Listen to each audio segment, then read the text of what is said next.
Let me ask you, because there's so much emphasis with low carb and diabetes, as there should be. I mean, there's a clear relationship with there. But are you seeing? And I know we've talked about this before, but I always like to bring this up: wins in other areas. Arthritis, mental health issues, other things that are being addressed by diet.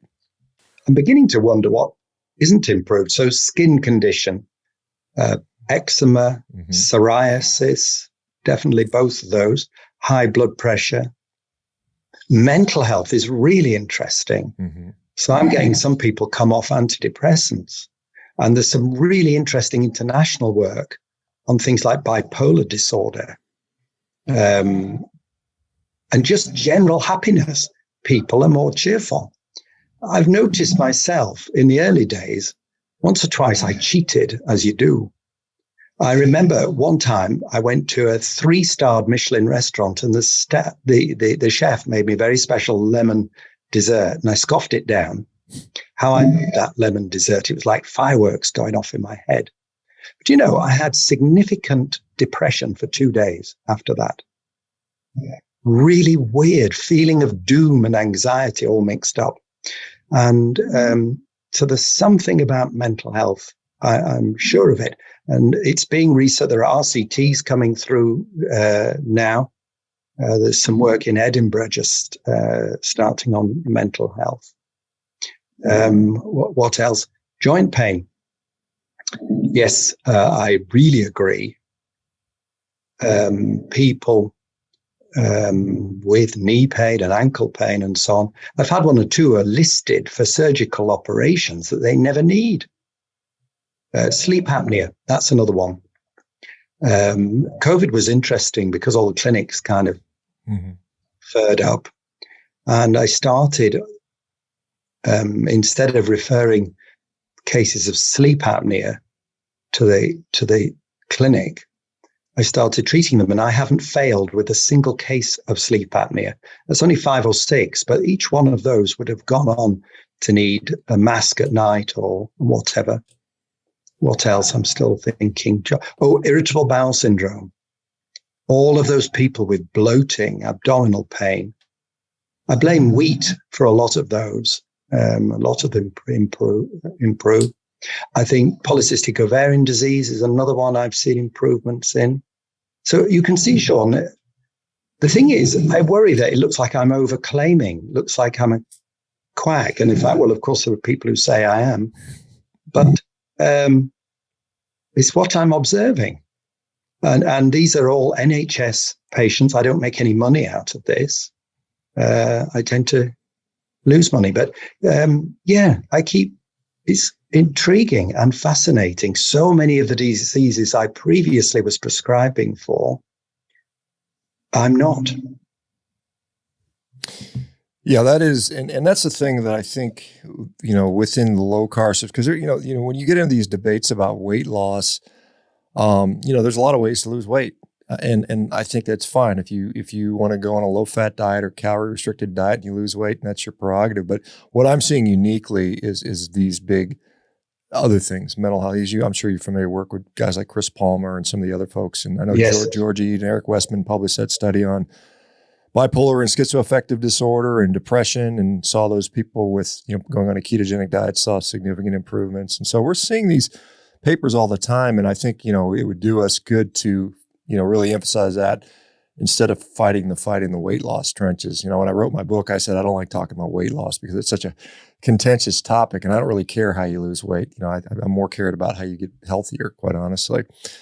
Do you, so you said you're thought of as a quack in the UK, and I was like, well, maybe better than a quack than a physician pharmaceutical Pez dispenser, where you just kind of, I mean, you got some that are another extreme, and it's just like, it's like, here. Well, most people are very kind, really. Yeah. The early days, it was difficult, but I think we're getting traction in the UK. There are thousands of doctors now promoting low carb, and hundreds will, if I give a talk, hundreds will come. Many of them are young doctors. That gives me a lot of hope. Many, many young doctors are disappointed, really. They know it doesn't feel right. So there's a big movement to do things better and look at the actual causes of illness rather than just prescribing straight away. Yeah, that's, one of the things is, like I would just use this simple sort of scenario. Like if you come into the doctor's office, and you have an achy knee and it's inflamed and my knee has inflammation, they said, well, here, take this anti-inflammatory. Here, take your Celebrex, your ibuprofen. Here's an anti-inflammatory. And then the question should be, well, why is my knee inflamed in the first place?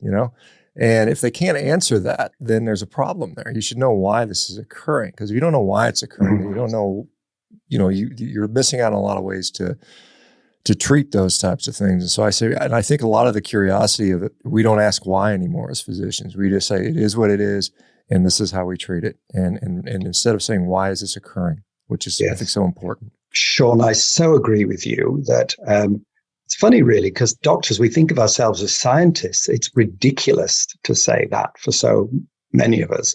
I wasn't asking why at all. Science is about interesting questions. I wasn't asking any interesting questions. I was just doing blood tests and then prescribing.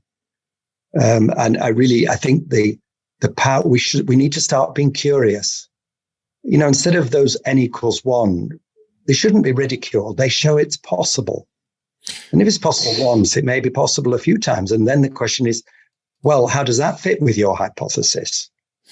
Yeah, I mean, I've got, in this meeting right now, there's a guy, Kevin, in here. He's reversing multiple sclerosis. I mean, he was basically, non-ambulatory. Now he's out juggling by dietary. And this is something, that many physicians would say, well, sometimes it happens, and that's the end of their curiosity to me, which is kind of abhorrent. I mean, you think, why aren't you crawling up this guy? You'd be crawling up this guy and examining everything he's doing.